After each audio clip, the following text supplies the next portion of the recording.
hementxe gaude azkeneko islariarekin, Maider Likona dakagu hemen gurekin, eta azkeneko hitzaldia pribatutasuna sarean izenburua dauka, gure datuak zaintzen. Lehenengo aurkezpentxo bat egingo dut, eta gero ja Maiderri emango diot hitza. Orduan, Maider Likonak informatikako ingeniaritza ikasketak egin zituen Donostian, software librea eta askatasun digitalearen alde lan egiten du, eta urteetan software librearen erabilera sustatzen ibili izan da. Ibilbide honetan, gisa Gipuzkoako software askea elkartea sortu du. Eta labur-labur eskainiko digun hitzaldiaren inguruan, zer gertatzen da gure informazioarekin zerbait publiko egiten dugun momentutik. Bermatu aldezakegu gure pribatutasuna modu digitalean. Hitzaldi honen helburua galdera hauek eta beste batzuk erantzuta izango da. Orduan, besterik gabe Maider zure emango dizut hitza eta eskerrik asko. Bai. Kaixo, eguerdion, Maider naiz, informatikaria naiz, eta software librearen alde, eta orain internet instalatzen ibiltzen naiz, eta zuekin etorri naiz pizkat hitz egitera nola funtzionatzen duen internet, zer nolako arrasto digitalak uzten ditugun, nola erabil daitezken, nola prozesatu daitezken, zer nolako informazioa atera daiteke, eta pizkat horri buruz hitz egingo dugu. Orduan, hasteko, jarriko dizuet, momentutxo bat,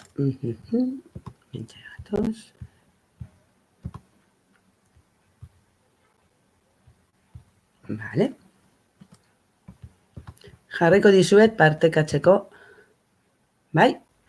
Bueno, ez dakit noizbait, holako bat ikusi duzuen, baina hemen ikusten ari garen hau, interneteko kable submarinoak dira, Hauek dira benetan mundua lotzen dutenak eta benetan internet sortzen dutenak, Eta, gauza oso kuriosak ikusi alditugu, ezta? Adibidez ikusten ditugu hemen kable pilo bat pasa egiten dutela Afrikatik, baina gelditu oso gutxik egiten dutela, ezta?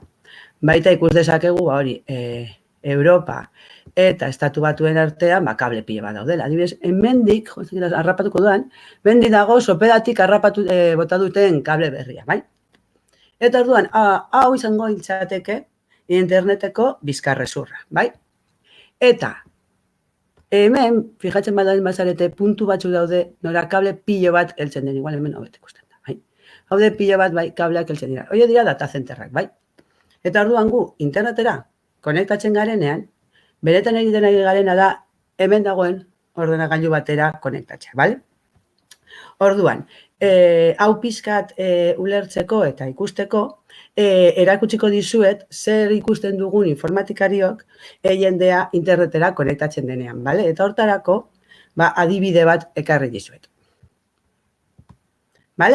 Hau da, adibide bat, ni komentatu dizuedan bezala, wifi instalatzen dut.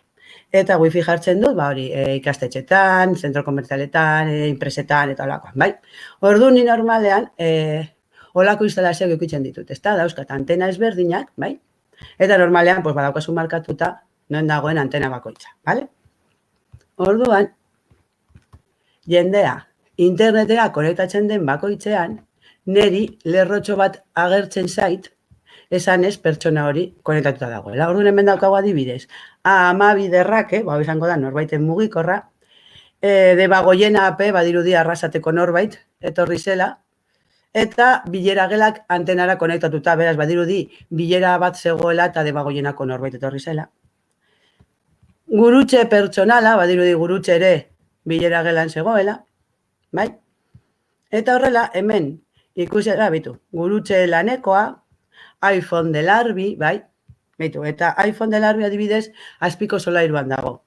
Baina gurutxe lanekoa bigarren gelan dago, bigarren pisuko antenan dago, Orduan, antenen bidez, eta soilik mugikorra poltsikoan edukitzeagatik, mugikorra antena batera, wifi batera, konektatzen baldin bada, olako arrasto bat utziko du, Eta kontua da, gainera, arrastoa usteaz gain, toki batetik bestera zoazenean, antena batetik bestera, bai, aldatzen joango zara. Beraz, badakit ze jende dagoen konektatuta momentu horretan, eraikin horretan, bere mugikorraren izena begiratuta igual asmatzen dut, hau gurutxe dela, bai? Eta hau larbi dela, bai?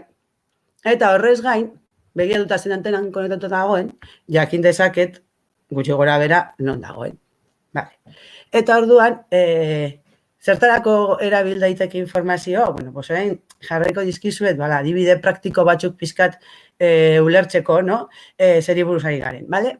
Orduan ni informatikaria naizenen nire lana da, hori internet egotea eta dena funtzionatzea. Beraz, ni goizean lehenengo ordutan, bai, errebasetu behar dut, nire instalazio guztiak martxan daudela. Hau da, jendea konektatuta dagoela eta interneta dagoela eta dena martxan dagoela oso ondo. Orduan, konektatzen naiz, bai, eta behiatzen dut eta ikusten dut, gauean, 3 mugikor, demagun gurutxo lanekoa, Galaxy Xcover eta Galaxy A8 2018, 3 mugikor hauek ikusi ditu dela Wi-Fi-ra konektatuta goizoko 4:00, bai?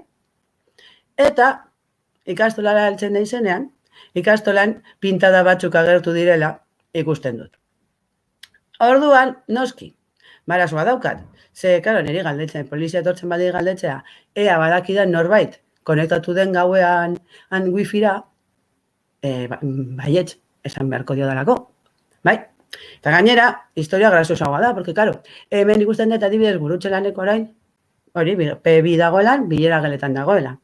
Eta Galaxy A8 ZO plantan, bai? Orduan, gainera, badakit, hori, gaueko 4:00 etorri dira. Konektatu dira, kanpoan dagoen antena batera.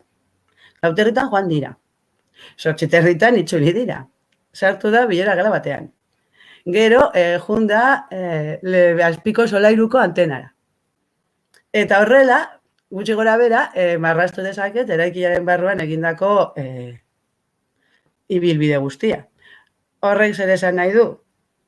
Oso erreza dela, Wi-Fiaren bidez, naiz eta Wi-Fia erabiltzen ez egon, bai? Garrantzitsua da hau komentatzea, oraindik ez dugu mugikorra erabili. Soilik, noizbait, Wi-Fi batera konektatu ginenez, pues kontua da, edozein momentutan berriz Wi-Fi horretatik pasatzen bagara, mugikorra automatikoki konektatuko da eta olako arrasto bat utziko du. Bale? Bale, guazen ikustera beste adibide bat. Momentutxu bat, mesedez. Hementxe doa. Bale. Hongo gara, Donostiko Wi-Fiari buruz ikustea. Wi-Fi zerbitzua. Oso ondo. Bale. Hau da, Donostiko Wi-Fi irekien planoa, bale? Urdinak, puntu urdina dira, polikirolegiak, kulturetxeak, bale? Iraikinak, bale? Eta puntu gorriak dira parkeak, kalean. Wi-Fia kalean dagoena, bale? Bale. Orduan, demagun, bai, adibide praktiko bat jartzeagatik, bai, hemen, no? Hori, Donostiko Guardia Municipala ikusten ari dela, hemen, jendea etortzen dela litroak botatzea, eta dena superzikin usten dute, kristalak apurtuak, gero egunero, igandero, joan behar dira augustea garbitzera, udalari, dirua kostatzen hasi zaio, eta orduan, erabaki dute, horri freno jarri behar zaiola, baina kontua da, tokiagatik, oso zaila dela, jende harrapatzea, ze errepidea sartzen ikusten duten momentutik, horrik astatzen baldin bazara, ez dira harrapatzen. Eta gaina kanpasko dago, bai. Orduan, zer egin dezakete? Bai begiratu dezakete, Donostiko Wi-Fi-ra konektatuta dauden gailuak zeintzuk diren. Gaueko 9:00-tatik, goizeko 3:00 arte, ze mugikor konektatu diren antena horietara. Eta kontua da, karo, konektatu direla hemen goizan, baina eske Donostiakoa badin badira, ziurrazki, hori, klasera joaten direnean goizean, pues igual, ateratzen dira hemendik, eta joaten tipi horraino, eta badakizu, joan dira hemendik ona, pasadiren antenetan mugikorra automatikoki konektatu delako. Orduan ikus dezakezu hori.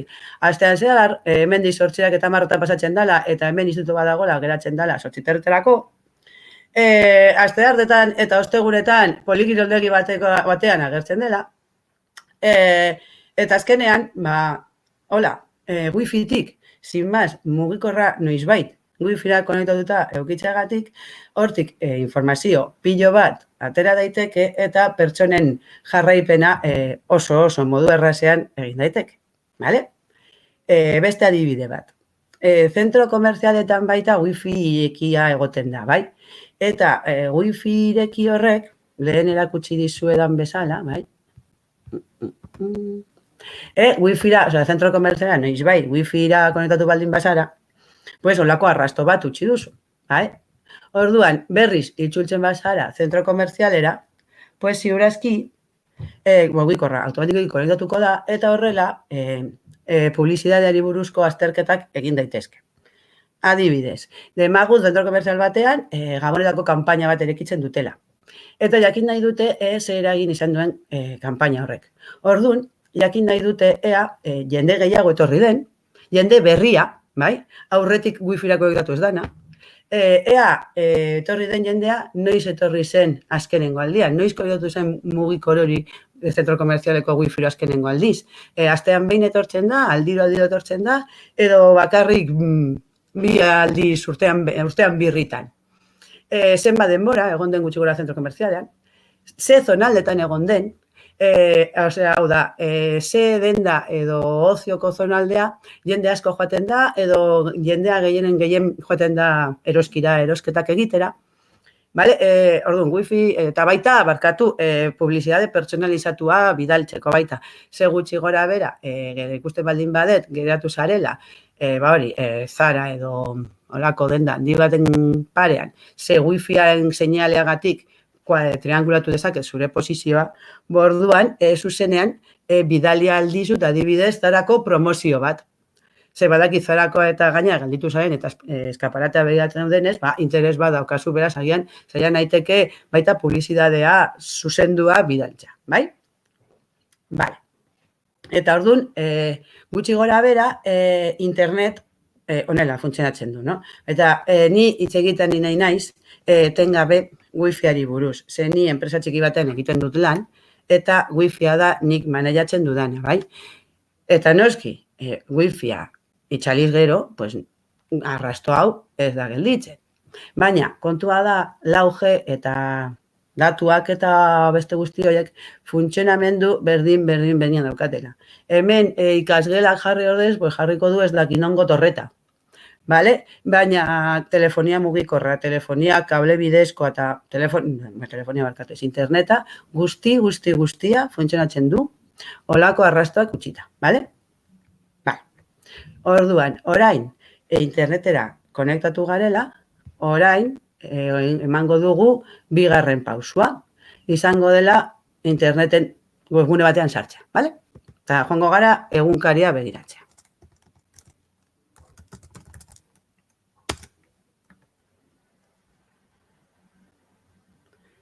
Vale. Orduan, oso ondo, bai, egunkaria, ezta? Eta denok ados gaude, Diario Basko sartu nahi zela, ezta? Vale. Vale. Hemen erakusten ari dizuedan pantalla hau, bai? Firefoxerako luzapen bat da, zuen segurtasuna bermatzeko, bale? Lightbeam deitzen da, bale? Eta erakusten digu, internetera konektatzen garenean, bai? Gu konektatu garen, trackerrak erakusten dizkigute. Zer dira trackerrak? Webguneek eukitzen dituzten olako adierazgarriak, adibidez, cabeceras de bocento, Instagram, Gigia, Google APIs, CDNS, Gigia, bale? Bale? Beste guztiak, bai? Normalen esaten dira publizidadea saltzeko, bai? Diario Basko publizidadetik diru asko jasotzen du. Eta diru hori, bai, publizidadetik nola ematen diote? Bueno, bazu, egunkarian,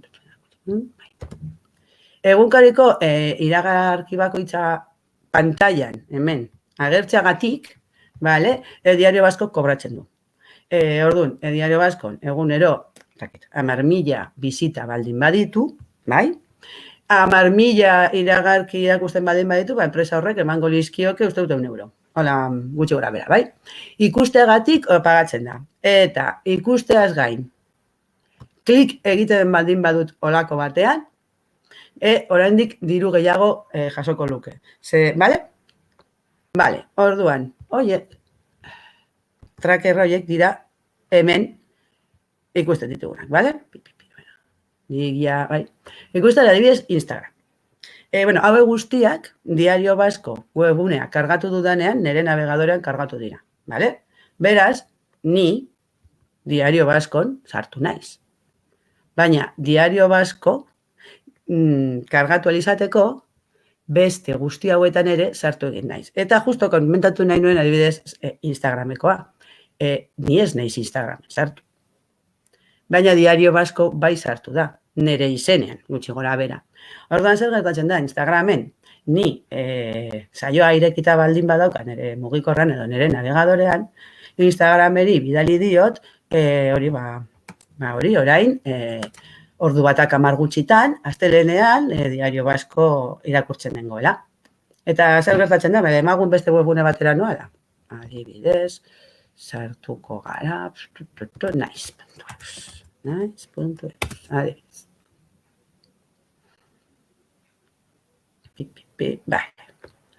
Naiz.eus sartzen naiz. Hemen dago naiz.eus. Bai? Eta fijatzen bazareten naiz.eus ere publizitatetik dirua jasotzen du.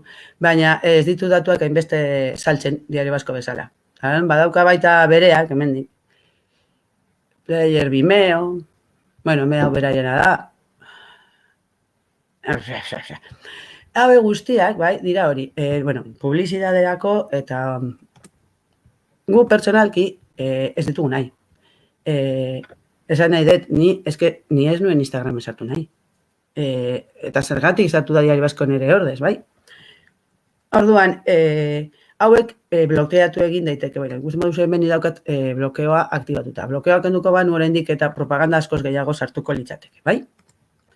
Bale, orduan, zer gertatzen da, lehen ikusi ditugun datu eta aparte, hau da, konektatu zarela eta non zaudela, jakitea aparte, horri gehitzen baldin badiogu Instagramen edo Facebook edo zuen nahi zuten sare sozialetan gehituta dituzuen datuak, batean hasten gara toki guztietako informazio guztia hartzen eta pertsona bakoitzeko profil izugarriak ateratzen dira. Erakutsiko dizuet Facebook eta Googleetik hartutako datuekin zer nolako grafikoak eta zer nolako informazioa ikus daiteke. Eta iraukat hemen.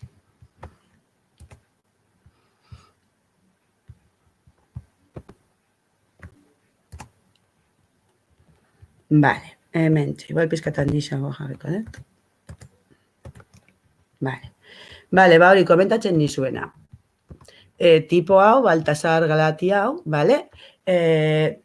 eurodiputadoa zen, eta eskatu zituen Googleri eta Facebooki eta Twitterreri, bere buruari buruzko sedatu zituen. Eta guztiak kronologikoki, hemen ez dakiton ikusten den erlojoa, kronologikoki bata besteen antolatu zituen.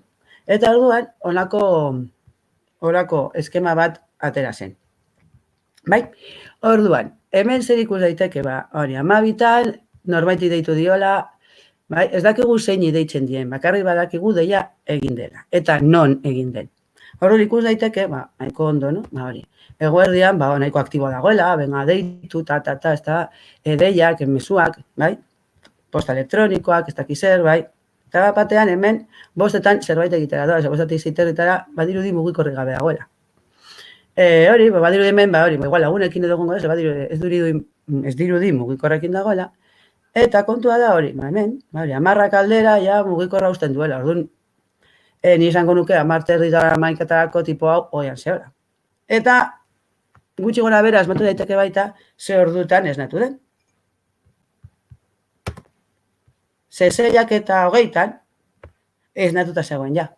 ze sarrera bat idatzi du Facebook, edo like bat eman du, edo nahi alakoa. Eta hemen ikusten dugu. Artzatzen da, bai, hori goia egongo zen, zerbait begira, pun, eta ja berriz, hasten da, gauzak egiten, eta, hemen ez da manpa ongi ikusten, baina hemen ikusten da nola trenez mugitzen den bitartean, mugikorrarekin dijoala gauzak egiten, eta hori.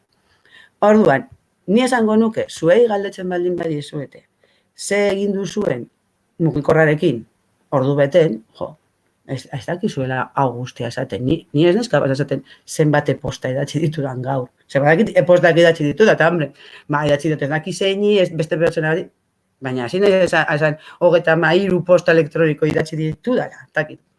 Baina Googleek badaki, eta gainera, hori informazio hori erabiltzen dut zertarako, pertsonen rutina, zein da beraien egunerokotasuna, bai, jakiteko, orduan. Adibidez, badakigu Baltasar hori gutxi gora bera egunero, baina egunero netetzen da, gero asteburutan aldatu egiten da.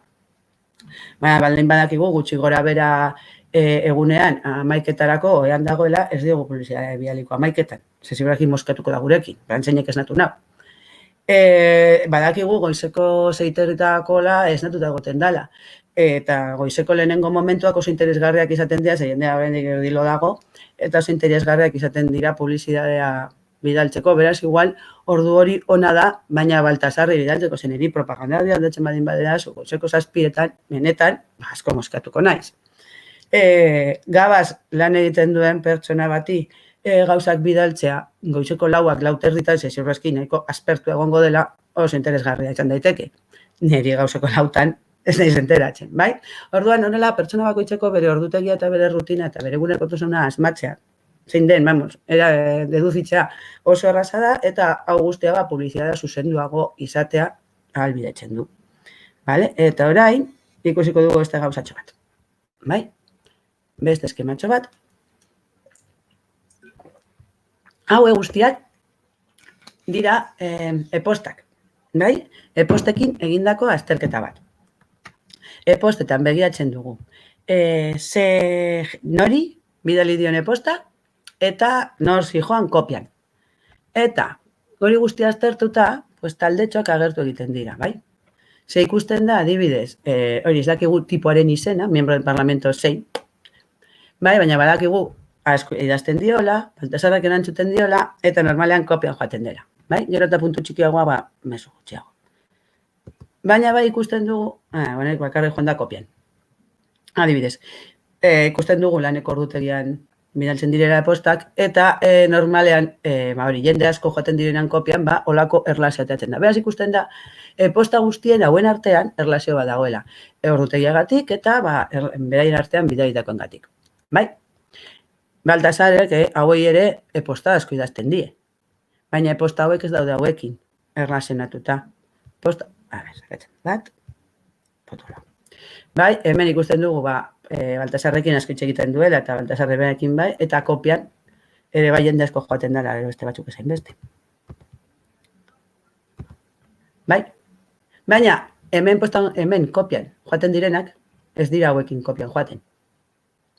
Posta hauek eta hauek Baltasar komunean daukate, baina hauek kopian beste jende bat eramate, eta beste hauek beste jende bat. Eta hemen dago, neska, eta familia, eta beste eta gaurun, hemen oso erraz atera daitezke zeintzu diren Baltasarren lagunak eta lagun taldeak, bale? Eta berriz, lagunen egunerokotasuna, pizkat ondorezatu daiteke. Eta honez gain, badaude gero, aparteko puntuak, hemen destakatzen du puntu, puntua badibidez, eta hau zergatik dago hemen. Bueno, hemen, honek idatzi ditu posta asko, eta jende askori, eta ez dago, eta bere taldetik at dago. Gusta dezut, honek idatzi di hauei, tipo hau jende askorik idatzi du, eta ez da talde gaunetakoa, ez talde honetakoa, zer gertatzen da, segurazki hau antolatzen egongo da zerbait, eta horregatik badabil jende ezberdinarekin erlazionatzen. Orduan, 8.000 eposten artean topatzea zein izan den antolatzailea olako eskema bat eginda nahiko erraza da. Honekin zer esan nahi dut, demagun, greba orokora, dagoela, eta daudela piketeak antolatzen.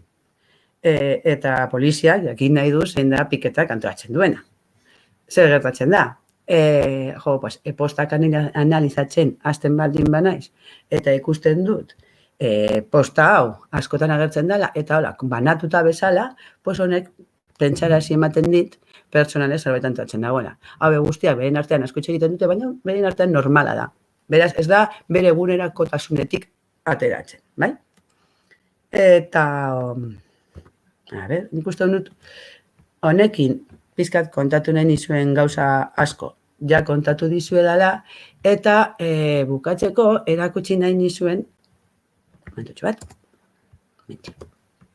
bai, pizkat, gomendio batzuk edo eman nahi niko dizkizueke, zuen mugikorrak eta zuen buruak pizkat garbitu izateko, eta gainera pizkat konstienteago izateko zer egiten dugun interneten gabiltzanean. Orduan, webgune hau, jarriko, hola, ikusten duzu data, detoxkit.org deitzen da, eta hemen dauzkazue, hori, pizkat zuen mugikorrak eta garbitzeko gomendioak. Lehenengo gomendioa beti bezala garbitu. Mugikorra garbitu. Ez dituzuten aplikazioak borratu. Ez dituzuten wifiak erabiltzen borratu. Benetan, uste duzu ez daudela ezer egiten ari, baina gero bai egiten dituzte gauzak, bale? Hemen dauzkazu, kokapen aztarnak, berdina. Zertarako gordetako duzu orain dela 3 urte ez dakizan nongo kanpinera joan zinetela. Ez gorde mugikorrean Googleko kokapen bezala, nahi baduzu gorde argazki bat, horitu baldin baduzu ongi pasatu zenuten kanpinan. Bai? Gero, eta tresna ezberdina daude adibidez, Googleen ordez, erabil daiteke ahatea. Ahatea ere, bilatzeko gai da, berdin, eta behintzat ez ditu datua Google bidaltzen. Orduan, hori irabazi duzuna. Google Chrome ordez, Firefox erabiltzen. Google Maps ordez, OSM mapak eta GPS-ko aplikazio bat bezalakoa da OSM-an, eta librea da, mugikorran instalatu dezakezu, eta Google Maps erabili ordez, OSM-an eta berdina da, eta mapa berdin, eta etxe egiten du, berdin. Eta hori, tamen dauzkazue baita, hori beste aplikazio batzu, behintzat, interneten gabiltzanean beti, utziko ditugu arrastoak, interneta kalea bezala da, bera zu kalera ateratzen zarenean, zu kalean arrastoak usten dituzu, zen norbait ikusi alzaitu, bai, edo ibiltzen zoazen bitartean, zerbait erotzen bada, arrastoak usten ditugu, beraz, interneten beti utziko ditugu arrastoak. Euneko pribatutasuna oso, guztiz imposiblea da, baina behintzat, usten ditugun arrastoak minimizetu ditugu, eta gainera modu kontziente batean jakinda zer gertatzen ari den, bai? Eta hori zen gutxi gora bera nik kontatu nahi nizuena, eta ez daki, galderarik edo baldin badaukazue, primeran, eta bestela, mila esker, danagatik.